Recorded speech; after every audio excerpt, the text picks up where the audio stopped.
Hello friends, my name is Mia Wu and I am a junior at Arcadia University. I major in studio art with a concentration in ceramics and a minor in psychology, and I am a student blogger on Because Arcadia. So welcome to the Because Arcadia vlog.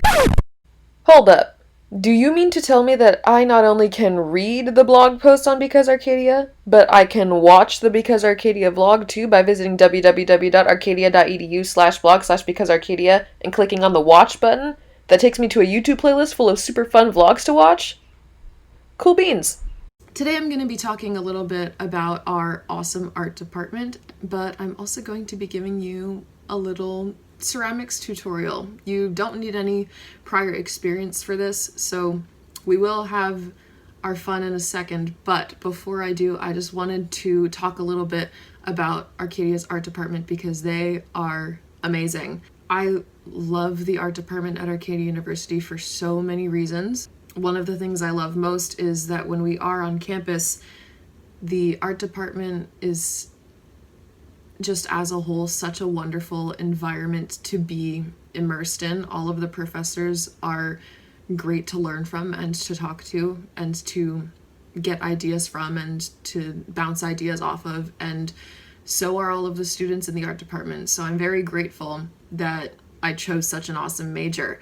I was really disappointed when we found out that we were going to be virtual in the fall because I thought I was going to miss out on the art department experience. But because our department is amazing, they sent us kits full of supplies and tools that we could use while we're working remotely from home. So we still get to create without actually being in the studio. As a ceramics major, I was especially worried because ceramics is a very studio dependent major. It's a lot easier to be a painting major from home than it is to be a ceramics major from home. But we got, giant bags of clay from the ceramics department, so I get to build away to my heart's content. So thank you very much, ceramics department. You are incredible. And I'm also in a metals class. I've never worked with metals before, so I was interested to see how it was going to work out doing a new medium from home that I've never worked with before. But the metals and jewelry department also sent us kits to work from home. So we have tools and metal and Zoom demonstrations, and we still get to work with our professors and interact with the other students in our classes. So thank you so much to all of the art departments and all of the majors within the art department that are working really hard to make sure that people who take art classes still get to experience what the art department at Arcadia has to offer. Because we're going to be at home a little while longer, it might be a great time for you to pick up a new hobby or try a new craft. What better way to do that than to pick up ceramics? I'm going to be teaching you guys today how to make little ceramic pumpkins. Since it is the autumn season, I figured that this would be a nice seasonal activity. I will be using the clay that I was given from the ceramics department. I will be making my pumpkin out of porcelain, but you guys are not limited to sculpting out of porcelain. So why don't I show you everything that you're going to need to make your clay pumpkins. So what you're going to need to make your pumpkin is 2 balls of clay that are roughly the same size. So these 2 balls of clay are going to make the body of our pumpkin. And then we are also going to need just a little bit of scrap clay. It does not have to be a lot, just enough to make your stem. So this is going to become the stem of our pumpkin. And then you can make the pumpkin any size that you want. I have my balls of clay to be like a little bit bigger than golf balls, but you guys can go smaller, you guys can go bigger. It's really up to personal preference. And then as for tools, I have a couple. So I have a spray bottle filled with water. You don't need a spray bottle. I'm probably just gonna unscrew the cap and dip my finger in the water for when it's time to use the water. You will also need a knife or a blade-like tool. So if you don't have a tool like this, like a sculpting tool, you can use an X-Acto knife, you can use a plastic knife, just something sharp enough to be able to make indents in the clay. If you like your clay to be smooth, you can use a sponge. So I have a little sponge on a stick, and then I also have a really old makeup sponge. So if you have any old sponges lying around, you can just use those. So you will need a tool like this. You can use a toothpick in substitution for a needle tool, or alternatively, you can use like a plastic fork. I actually don't know what this is. I just found it laying around and I figured, hey, why not? What you're gonna need is just like something pointy, because we're gonna be making scratch marks on our clay later, and I'll explain why. The first thing that you're going to need to do is, if you remember doing like pinch pots in elementary school, that's what we're gonna be doing here. So super easy. Take your ball of clay and poke a hole in the clay with your thumb. I like to go until my first knuckle, like that. And then what you want to do with your other 4 fingers is just kind of pinch the side of the clay like this. And then you want to keep rotating and pinching the side over and over again. Just keep spinning and pinching simultaneously. And that gets the hole in the middle that you initially poked with your thumb to open up. So what you want to keep in mind while you're pinching your ball of clay is just that the walls of the pinch pot are even from top to bottom in thickness. So you don't want it to be like super thin up here and super thick down here. It also doesn't matter how thick the wall of the clay is, but it does become a problem if the clay gets too thin. So like this thickness should be good. I wouldn't go too much thinner than that. If you go a little bit thicker than that, it's not a problem. So once you have your little pinch pot, what I like to do is I just kind of like to bang the rim of the pinch pot on a flat surface a couple times to get that surface nice and flat, because we are going to need that later. So once you make your first pinch pot, you can set it aside, and then you're going to take your second ball of clay and basically just repeat the process all over again. And here, this is where it gets kind of tricky, because we're basically going to be joining these 2 pinch pots together, and what you want to keep in mind is that these rims need to be the same size when they join together, because they're going to join together like this. Hold the pots up next to each other, make sure that they match in size. This looks pretty good. So now we're ready to attach them together. So here's the thing. Over the summer, I teach ceramics to elementary school kids at a children's day camp.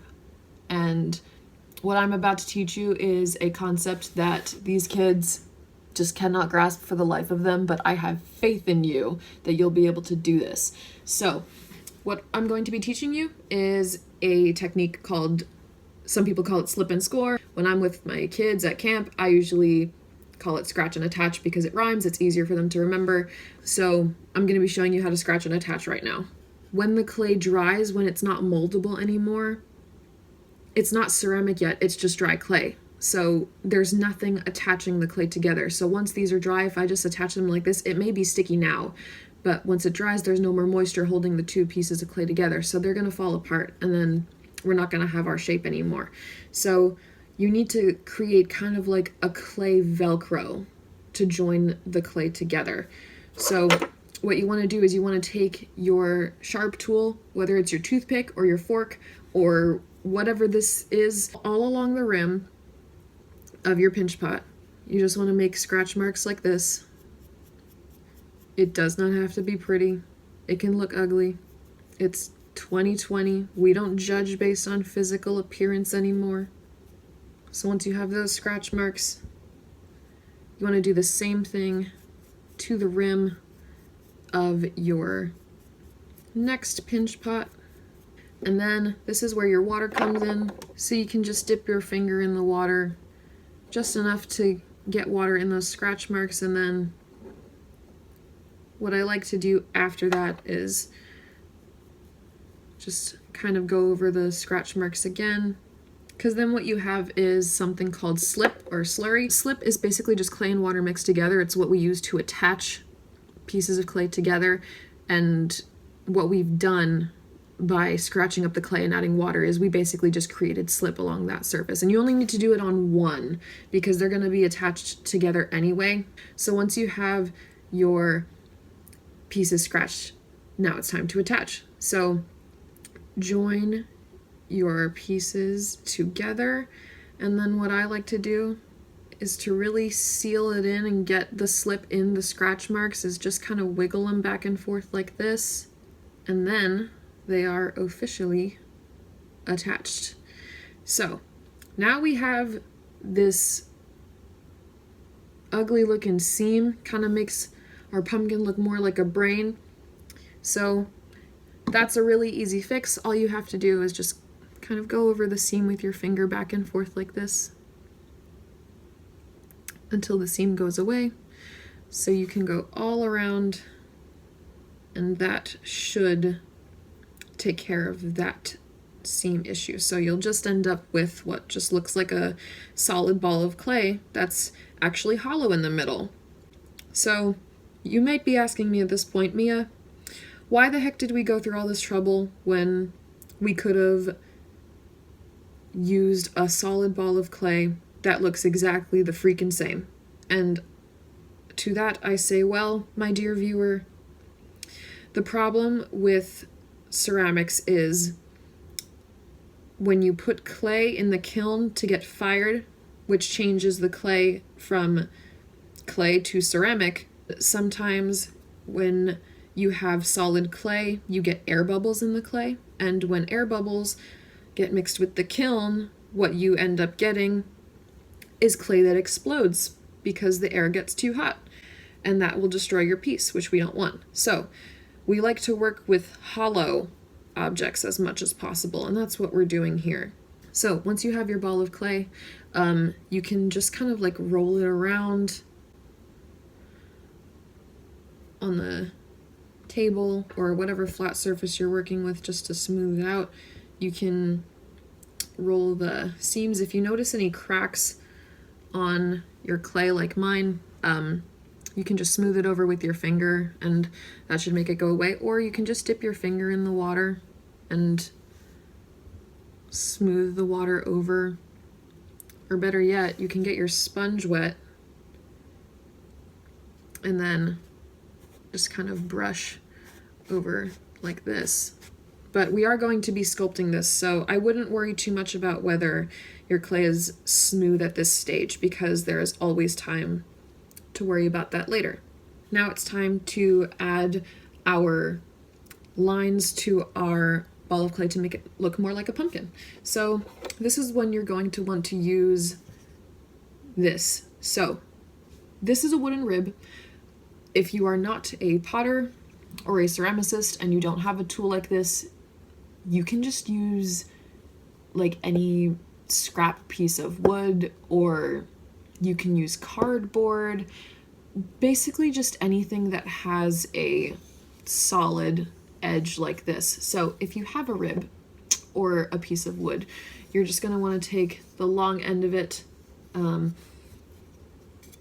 and just kind of press up against the clay. You can just pick any spot to start. That's going to be the bottom of the pumpkin there. So just press gently, because you don't want to squash the ball. So you want to end up with a line like that. And then I think I'm going to divide my pumpkin up into 6 little sections. So honestly, you can just go the whole way around like this. So what you can do at this stage is you can gently tap your pumpkin a few times on a flat surface just so that it's not like rolling around.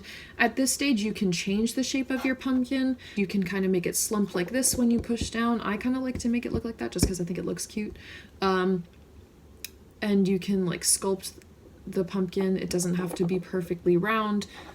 So honestly, it's completely up to you. I think I might sculpt mine a little bit to make it have a little bit more of a pear shape.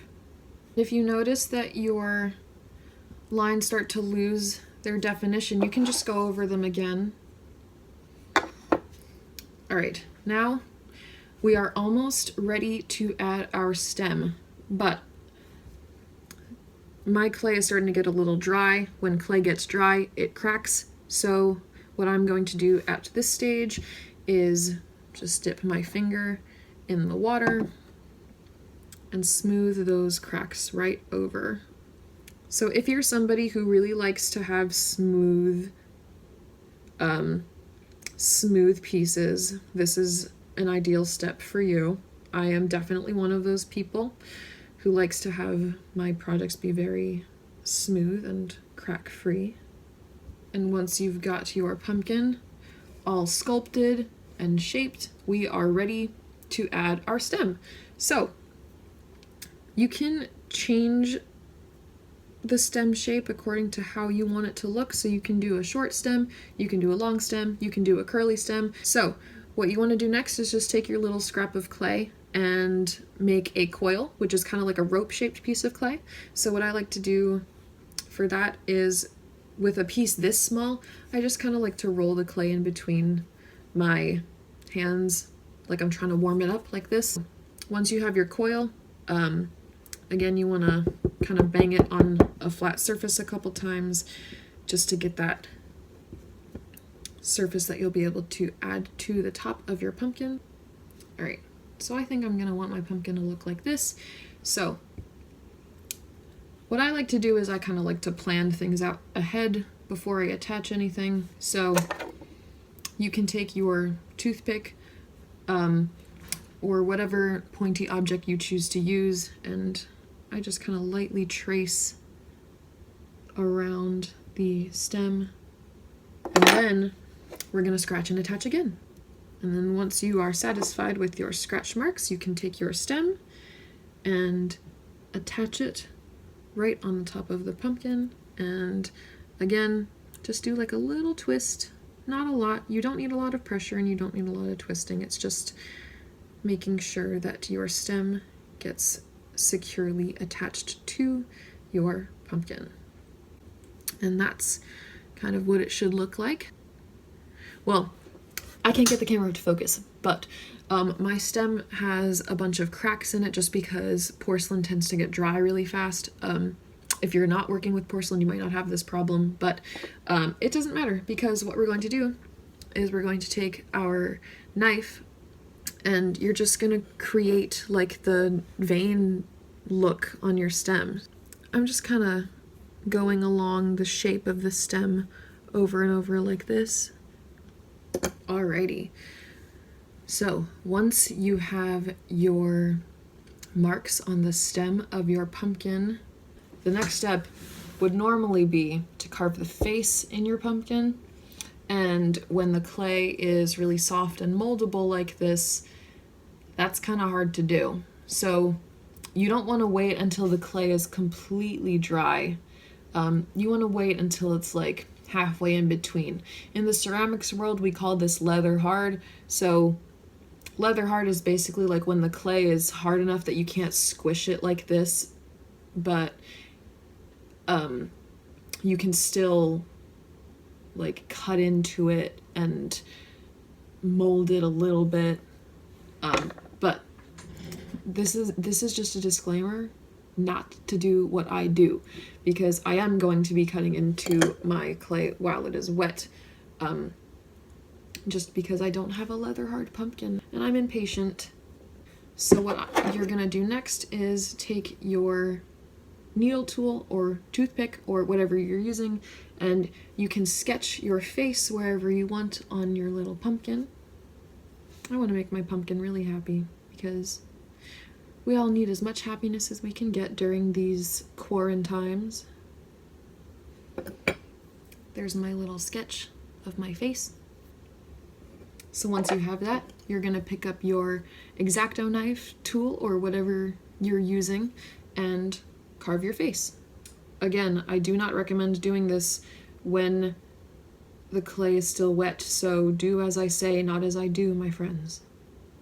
The reason I say that is because the clay, it is still wet, so if you cut into it while it's too wet, that might change the shape of your pumpkin and undo all of the hard work that you just did. And we don't want that. All right, my friends, I have successfully cut out the shape of my pumpkin face. Now, you'll notice that these edges are kind of gross. They won't look as messy if you carve the shape of the pumpkin while your clay is leather hard. So if I had waited and been patient, then I wouldn't have had this problem. But if your edges do look like that, you can just dip your finger in the water, especially like these edges, you can smooth out with water, or you could even use a sponge. A sponge is a really helpful tool in this case, if you have a sponge that's small enough. Now, if you'll recall, I told you that if you used a solid ball of clay for your pumpkin and then put it in the kiln to fire, your pumpkin would explode. But carving the face in your pumpkin takes care of that problem, so now you don't have to worry about your pumpkin exploding. If you have access to actual clay that you can fire in a kiln, I recommend doing that. You can just use like craft store clay, like oven bake clay will probably work really great with this project, because after you bake your clay in the oven, then you can paint it afterwards. So I hope that maybe I was able to spark a new hobby while we're all stuck at home. Thank you so much for watching this video and doing a little craft with me. I hope that this little craft was able to alleviate some of the quarantine stress. Take care, everyone. Stay healthy, stay safe, wear a mask, wash your hands, especially if you work with clay. My hands are very dirty. Hang in there, you guys. Thanks for tuning in.